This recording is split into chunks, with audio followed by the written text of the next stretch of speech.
Thousands of videos of people playing from all over the world. Guns that cost hundreds and have thousands of buyers. An entire subculture of people who all come together for a single game. This is all just on the surface, however. What is Airsoft really like? Let's just ask Google. This clearly isn't enough.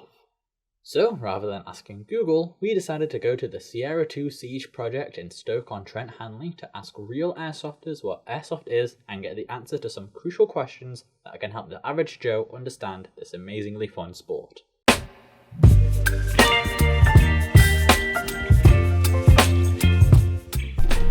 The Sierra 2 is an airsoft club based right here in Stoke-on-Trent, Hanley, and it has been open for as long as the British airsoft community has been around. Since then, it's seen quite a wide variety of people from all over England come to play airsoft. This here is their newest location, the Siege project, and they've let us have a look around to show you what airsoft really is from the inside. In your own words, how would you describe airsoft? Depends who you ask. For me, it's just a bit of fun. Go out with a couple of friends, play grown man's army if you want. You get run around with the toys you saw on telly in a sense. I grew up watching Rambo and stuff, so now I get to, although it's not real, have a good laugh, run around, make some good friends with it as well. So airsoft for me is just a bit of fun. Why would you say other people like to play it, and why would you think that they enjoy it also? Again, different reasons. I grew up, I always wanted to join the army as a kid, stuff like that. My mum wouldn't let me. I come across a lot of the same kind of people. You meet people who, insecurity, that kind of thing, and this is their little bit of an outlet. We get a lot of ex-army lads as well. It interests loads of different people, more now than it has done in the past, say, 5-6 years. You get, as some people class me a bit more nerdy, stuff like that. Yeah, cheers.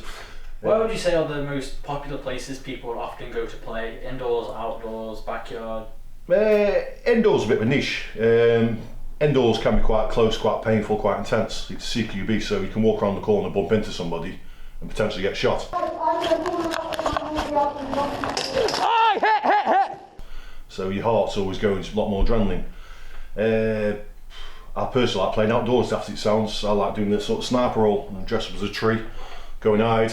Military simulation. Basically, yeah. The more of a skirmish ones we do, it's it's not so many rules in the sense of a milsim where you're limited to magazine capacity and stuff like that.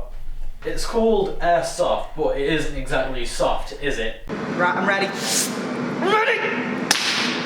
Oh! The initial hit isn't that bad, but the stinging is.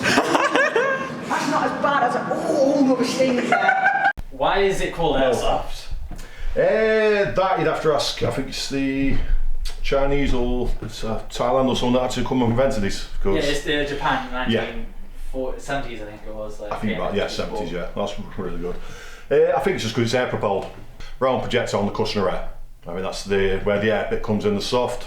It doesn't kill you. It'll blind you. Obviously we use the goggles and stuff like that, but it won't kill you. Yeah, but depending on what you do, it comes keen, it doesn't come keen, depends where it hits you. What types of airsoft games are there?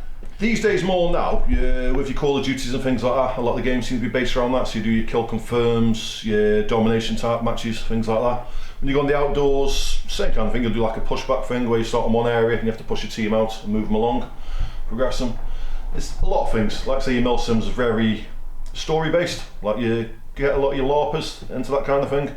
So you'll have two teams, you'll have like say United Nations, I generally play a terrorist, ask me why, things like that, and they have to come in, round us up, and you'll do like role plays where you can't use your guns, you have to go through a village and they'll stop and search you. There's endless these days, absolutely endless. It sounds very psychologically, intense, especially if you're putting yourself through a milsim. Why would you say people would want to put themselves through something like that, especially considering how controversial something like this may be? Yeah, I think a lot of it, a lot of the people that do the milsims, the sort of story based, I think a lot of people that wanted to join the military or couldn't or didn't, and they want that sort of experience without, actually dying, I think. So they like that structure, they'll get them on guard, they'll have them walking around, they'll have them out on patrols, and stuff that they could never do actually in real life in the sense of without going off to Afghanistan or war or something, I reckon. How would you say Airsoft has recently impacted society? Because nowadays you're seeing videos of it everywhere, left and right, getting millions and millions of views, yet still not enough people seem to recognise it. I think it's more since Noveridge started to put sniper videos online on YouTube and stuff, starting to get a bit more of a following, and then since he's done that, more and more people go into it. We do get a lot of people walk through the door and say, oh yeah, I've seen Northridge or I've seen Kicky Mustang and I want a sniper rifle, I want this. It's like, no mate, it doesn't work that way. You know, and I think that's it. There's a bad side to it. Like I say, the pistols I showed you before, a lot of young lads want to get hold of these and walk around with them stuffed down the pants, which, as you all know, is dangerous.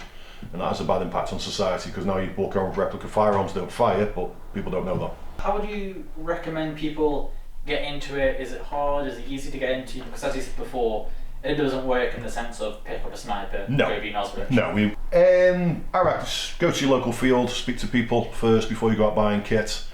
Go have an ID, go rent a gun, go to a site, see what you like. You might like indoor, you might like outdoor, who knows. But it is information. Go online, have a read, actually read what people say, don't just watch the videos and think, oh that's good.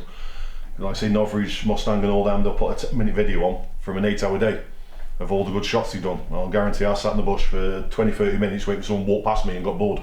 So it's not all what you see. In your own layman's terms, how would you describe how a gun works? Simplest gun we've got is actually with the bolt action. It's based on distance, stuff like that, and with this it's just simple, like you see on the films, you know, American Sniper, you just rack it back, push it forwards, make sure your safe's off, and boom. So you pull that back, you lock a spring in place, release the trigger. The AEGs, which are more sort of this sort of variants, are battery powered. You've got a motor in there which pulls the piston back. Again, they're all sort of air operated in a sense, but this you get battery in the stock or foregrip. You pull the trigger, turns the motor, winds the gears, and sends a cushion of air, and a little BB. What would you say are your favourite things about Airsoft? If you could give us a top 3, or just maybe the... Right, I'll go into this, like I say, essentially, I was at a comic book place, walked down, seen a load of guns on a rack, and I was like, oh, I want one. Just I want one, yeah, I want that, I'll hold that one at my house kind of thing. It was explain what Airsoft was. When I got into it, like I said, it wasn't as well known, not as many people sort of thing, it was very sort of niche club. Like the early 2000s? I'll be honest with you, I've done this as long as you think, about what, 7-8 years. Ooh. It was a little bit more niche back then, I'm not going to say stuck up, but where now someone will say to you, oh that's nice, and they'll say, oh have a quick shot or have a look where, and them days they'd be like, no you can't touch that. It used to make me laugh. Where now I've got into it, I've made some really good friends. We go out, which I didn't do before, you know, we go out down south, have a game of Airsoft, meet new people, we go up north, meet new people. It's just a bit of an adventure in one respect. You know, we plan to go overseas and stuff like that, so the friend base I've made is actually I wouldn't have made unless I got into it.